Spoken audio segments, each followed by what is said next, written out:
예수님의 십자가 처형을 우리는 어떻게 바라보아야 할까요? 십자가 사건은 우리에게 어떤 의미가 있을까요? 사실, 십자가 사건은 다차원적인 관점에서 생각할 수가 있습니다. 먼저, 십자가 처형의 중심에 선 유대교의 사내들인에 대해 생각해 보겠습니다.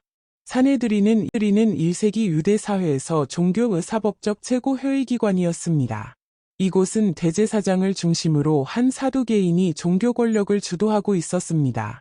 이들은 율법과 성전 중심의 종교 권력을 안전하게 유지하는 데 초점을 두었고, 예보 도전을 체제 위협으로 간주했습니다. 예수님은 예루살렘 입성 직후 성전을 뒤엎고 매매상들을 쫓아내며 성전을 강도의 소굴이라 선언합니다. 이 행동은 예언자적 비판 그 이상으로 성전 질서 자체를 뒤흔드는 급진적 도전이었습니다. 복음서에 따르면 사내들인은 예수님이 하나님의 아들이며 인자라고 말한 것을 신성모독으로 간주하고 사형을 선고했습니다.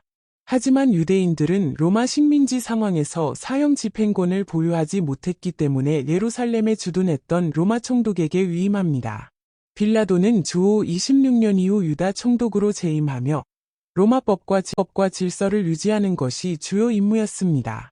그는 반란의 조짐이 있는 자들을 신속히 처벌하는 것으로 악명이 높았고 여러 사건에서 유대인들과 갈등을 빚었습니다. 사내들인은 예수님을 빌라도에게 넘길 때 자칭 유대인의 왕이라 주장했다고 고발했습니다. 이는 빌라도 입장에서 로마 황제에 대한 반역죄로 간주될 수 있는 중대한 정치범 혐의였습니다. 요한복음에 따르면 종교 지도자들이 빌라도에게 이 사람을 놓으면 가이사의 친구가 아니다 라고 압박했다고 증언합니다. 이는 황제 숭배 체제 속에서 매우 위험한 협박이었으며 빌라도는 자신의 지위 유지를 위해 정치적 타협을 선택하고 맙니다. 따라서 예수님의 죽음은 단순한 종교 재판이 아닌 종교와 정치 권력이 서로의 필요를 현실적으로 충족시키며 공모한 사건이었습니다. 즉 사내들인은 예수님의 종교적 도전을 제거하고자 했고 빌라도는 예루살렘의 정치적 안정을 원했던 것입니다. 따라서 십자가 처형은 종교적 죄목인 신성모독죄와 정치적 죄목인 반역이 함께 결합된 역사적 사건이었습니다. 이것은 예수님의 십자가가 종교체제와 제국 권력이 합작하여 정의롭고 진리된 자를 억압하는 시스템적 죄의 상징이라는 신학적 해석의 토대가 됩니다. 1세기 예수의 십자가 사건은 단일한 차원의 범죄가 아니라 종교 권력과 제국 권력이 공모한 체제적 폭력의 결과물입니다. 이 역사적 복합성은 기독교 신학이 십자가를 단순한 개인의 죽음이 아닌 세계 구조의 전복적 상징으로 이해하는 이유를 제공합니다. 본 사건은 1세기 유대 사회의 종교적 이기, 로마 제국의 식민 통치 논리, 그리고 정치적 안정이라는 세 가지 요인의 교차점에서 발생한 사건으로 그 배경을 무시한 신학은 애곡될 수밖에 없다는 것입니다. 그러나 십자가 사건은 이러한 정치적 종교적 권력이 함께 타협한 그 결과로만 끝나는 것이 아닙니다. 가장 본질적인 영적인 요소, 즉 죄와 사탄적 권세가 십자가 사건의 배후에 자리 잡고 있음을 우리는 주목해야 합니다. 종말론 신학에서 십자가는 인류 역사의 결정적 전환점이자 영적인 거룩한 전쟁의 클라이맥스입니다. 겉으로는 예수라는 인물이 사내들인과 로마 제국의 공모로 처형되었지만 그 배후에는 그리스도를 둘러싼 사탄의 권세와 하나님의 나라가 서로 충돌하고 있다는 것입니다. 십자가 사건을 해석함에 있어 핵심적인 구절 중의 하나는 바로 계시록 12장입니다.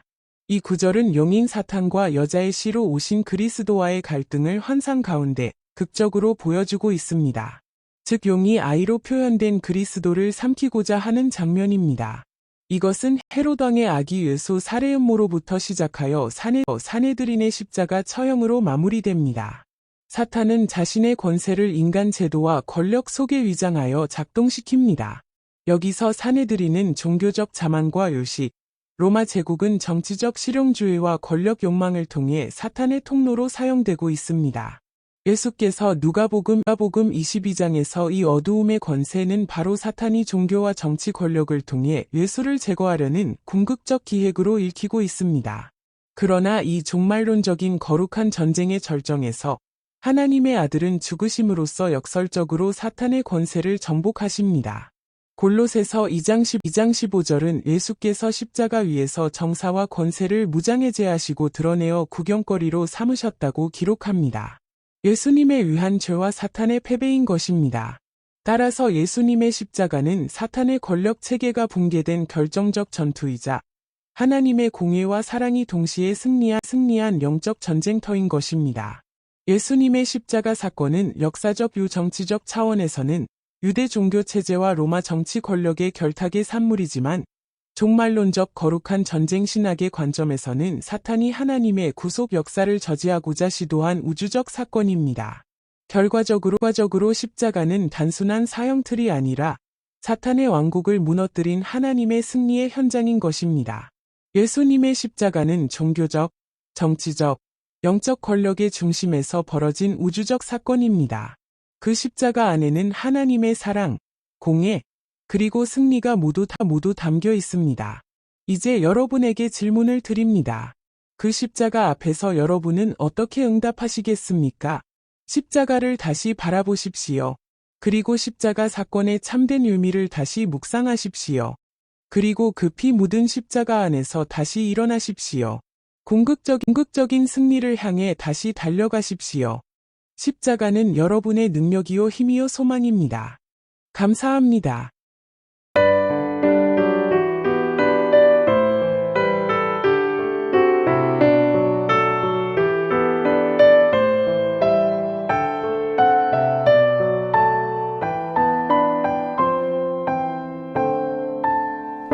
십자가